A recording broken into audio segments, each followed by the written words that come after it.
All right, everybody. Ready for another deep dive? Today we're tackling something pretty huge. Worship. Worship. Yeah. We're going deep with a text called Worshipper's Manna by Pastor Ben.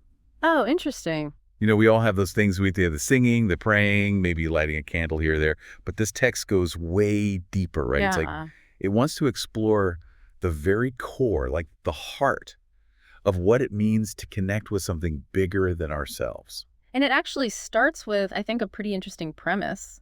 The idea that we are not just physical beings, Oh, okay. but that we're actually made up of three parts: 3 parts. spirit, soul, and body. Okay, now I'm intrigued, but I might need a little help here. Break that down for me. What are those 3 parts? Okay, so think of it this way.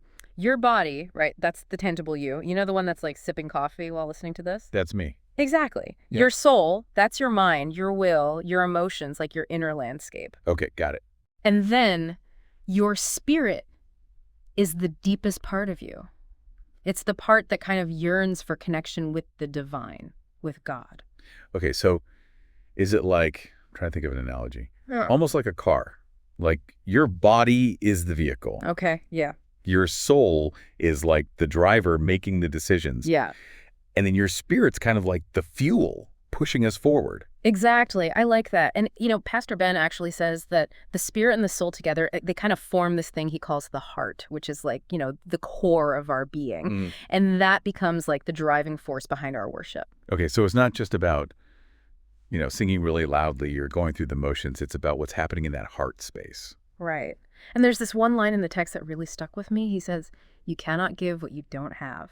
Whoa. You know, so it's like if your heart is full of negativity or distractions or just like other stuff, you know, how can you truly offer up genuine worship? Oh, that is powerful. So wait, are you saying that our emotions during worship are actually a reflection of what's going on inside of us? Absolutely. I mean, think about it. Have you ever like gone to a service maybe feeling really stressed or preoccupied and you just like couldn't connect? No, all the time. Yeah, and that's because your soul, your mind, your will, emotions, it's just somewhere else. Oh, yeah.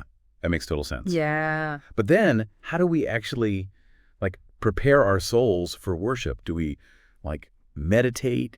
Do we listen to calming music beforehand?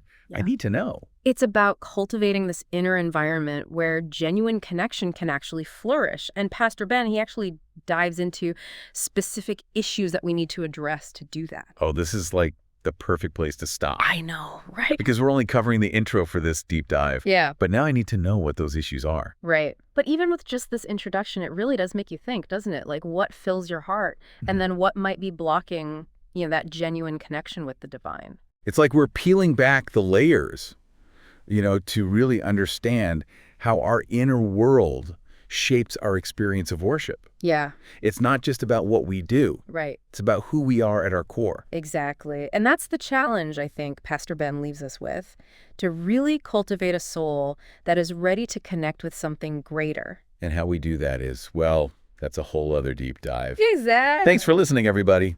Thanks.